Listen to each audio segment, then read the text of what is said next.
women take on the men that they sleep with, even in personality. Oh wow. Oh so yeah. Now you heard probably old heads say, be careful who you let braid your hair or who you eat after, right? Because spirits attract. Yes. But it's more like DNA. Damn. And I try to make it short, but these two scientists did an experiment where they were just testing saliva to see what it did. One scientist took his saliva and put it out there on the little test thing, and he left, and the other scientist studied it.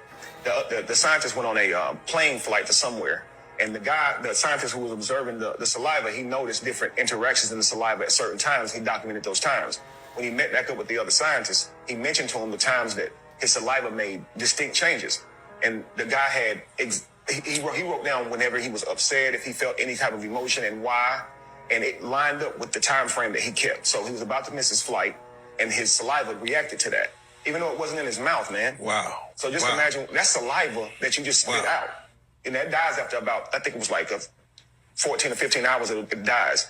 But Jeez. Imagine sperm inside of a body now, where it's warm, it's, imagine kissing, smoking, eating after somebody, those, what you would call germs, that bacteria, it gets into a person. Jeez. So a lot of times we're schizo because we got a lot of people inside of us. I think he literally just brushed on something. He didn't even realize he probably scratched the surface on. But yes, he is absolutely right. That spit can definitely survive 24 to 48 hours depending on your health. But on top of that, what he's referring to, like the sperm thing and all that, he's referring to microchimerisms. Yes, this is a real thing. This is where it's like a man's DNA, where a woman swallow a man's fluid, you see what I'm saying, or ingested it any way, shape, or form. Yes, not only can microchimerisms affect like a woman's future eggs, you see them to her future kids, you know what I mean, based on men from her past, but also this is the reason why cleansing is so important. Check out what this one fella got to say about microchimerisms, because yes, sperm does stay in women forever and it can alter their DNA. This is so crazy.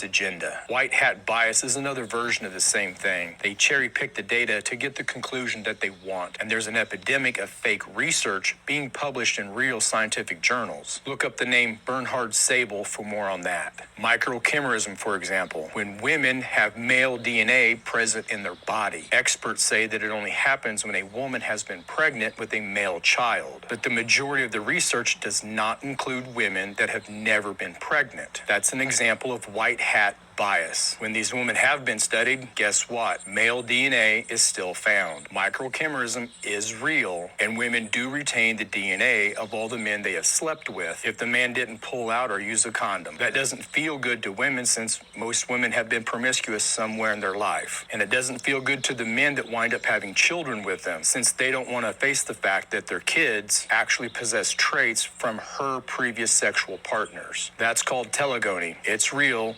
More on that tomorrow. There's a lot of bad research. Like, this topic is literally so deep. I have like 4 or 5 videos on it. If y'all just click like my bio where it says spookies, y'all can go to like my main page and y'all can literally see like all 4 videos on it.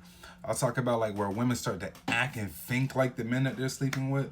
You see what I'm saying? I talk about like how physically their features change with these men, especially if women had any sort of miscarriage at all, or like taking the sperm in any way, shape, or form, especially vaginally. Like literally your features change.